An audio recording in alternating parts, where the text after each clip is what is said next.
What the haters talking about?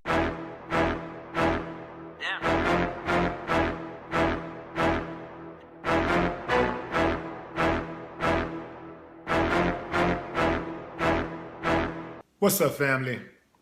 I got a story that I need you guys to check out and let me know what you think about it. Here's a guy by the name of Bill Oaksley. He is a retired U.S. CIA officer who was admitted into the Mercy Hospital in Maine and told that he had 2 weeks to live. Upon hearing this news, he decided to confess to the murder of Bob Marley, reggae superstar, musical icon Bob Marley. Listen, I don't know if dude is telling the truth or not, but there are certainly a number of people who is interested in this information, because there are people who actually went to their grave believing that America had a role in Bob Marley's death.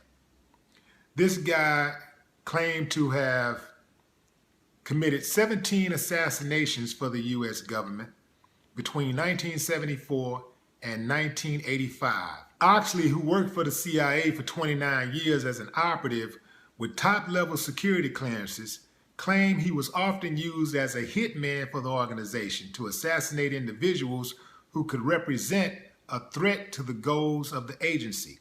Trained as a sniper and marksman, Oxley also has significant experience with more unconventional methods of inflicting harm upon others, like poisons, explosives, induced heart attacks, and cancer.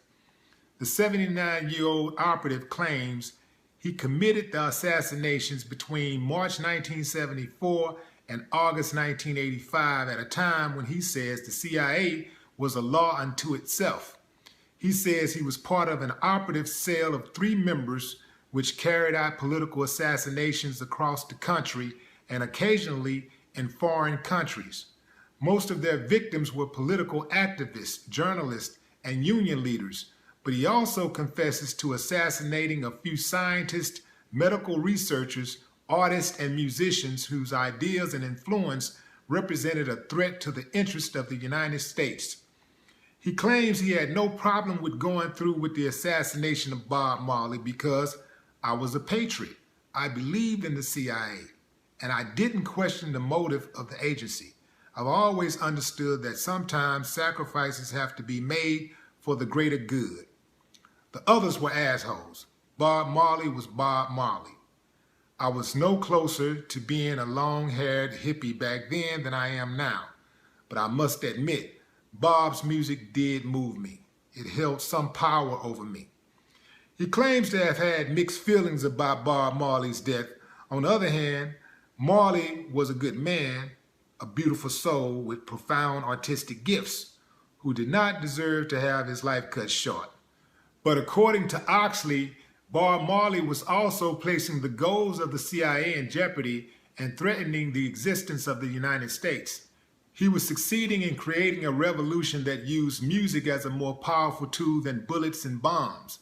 Bob Marley in 1976 was a very serious threat to the global status quo and to the hidden power brokers implementing their plan for a new world order. As far as the agency was concerned, Bob Marley was too successful, too famous, too influential, a Jamaican Rasta man who started using his funds and fame to support causes around the world that were in direct conflict with the CIA. To be honest, he signed his own death warrant. It's not like we didn't warn him. We sent a few guys to shoot up his house in Kingston. He's referring to the shooting that took place at Bob Marley's house that left him injured in the chest and the arm. He said, "We had a message for him. We impressed upon him the gravity of the situation he found himself in. He didn't listen. 2 days later in the mountains, I stuck him with the pen." Then he goes on to explain how Bob Marley was actually assassinated, how it played out. 2 days after Bob Marley was shot in the left arm by one of the 3 gunmen who ambushed the singer and some of his crew in his house in Kingston, And after a brief stint in the hospital, Bob Marley traveled to the protective hills of the Blue Mountains and spent time at the highest point in Jamaica, rehearsing for an upcoming concert. According to Oxley, he used press credentials to gain access to Bob Marley when he was on his Blue Mountain retreat. He introduced himself as a famous photographer for the New York Times, and he presented Bob Marley with a gift. I gave him a pair of Converse All-Stars, size 10. When he tried on the right shoe, he screamed out, "Ouch." That was it. His life was over right then and there. The nail in the shoe was tainted with cancer viruses and bacteria. If it pierced the skin, which it did, it was good night, nurse. There had been a series of high-profile assassinations of counterculture figures in the United States in the late 60s, early 70s. By the time Bob Marley's time came around, we thought subtlety was the order of the day. No more bullets and splattered brains.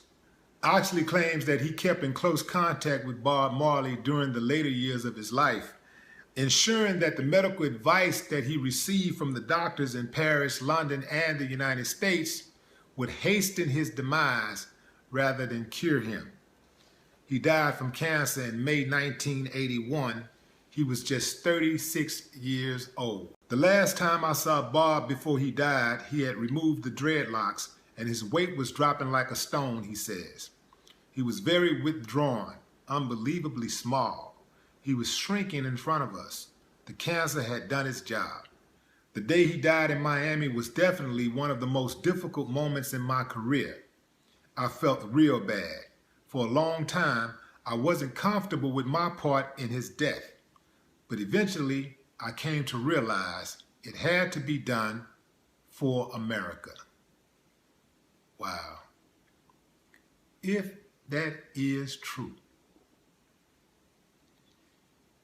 it says a lot about the people who you let in your inner circle. This is very plausible. I can believe something like this happened. It happens all the time. It happens from the suites to the streets all the time. Dudes in the streets, many of the dudes that I know from the streets who got killed by dudes who was from the streets who they grew up with. I mean, a lot of them. So this is not really far-fetched. And we know that there's evidence, there's documented proof that America has executed many people for political reasons. Only. Strictly political reasons. People didn't kill anybody. They wasn't trying to move anybody to war. I mean, certain people just, if you preach peace, that could get you killed. Because they don't want peace. Ain't no money in peace the way they see it. Money is in the war. Money is in ordering up 1,000 missiles, gunpowder, guns, ammunition, tanks, planes, submarines. That's where the money at. The money is in tearing a town down and rebuilding it. The town stay as it is. Everything's working functional. Ain't no money to be made. But if we can tear this town apart, we can dismantle it and rebuild it, we can get our contractors on that, we can make some millions. It's a cold game, man. It's a cold game. Man, just the thought of that dude being that close. Again, if this is true, the thought of him being that close to Bob Marley and Bob Marley not having a clue the whole time. Can you imagine how many times he would have probably called to just check on him? Hey, man, just seeing how you doing. Whole time wishing that he died. Calling to see how you doing. Wow, that's cold, man. I won't take this all the way to the bank without additional proof without additional sources to back it up, it's hard to just automatically say that the source is totally reliable. But given America's propensity for violence and its historical propensity for violence and knocking off people all around the world, including its own, I can't rule it out. Leave your comments and let me know what you think. No more talk. What the haters talking about?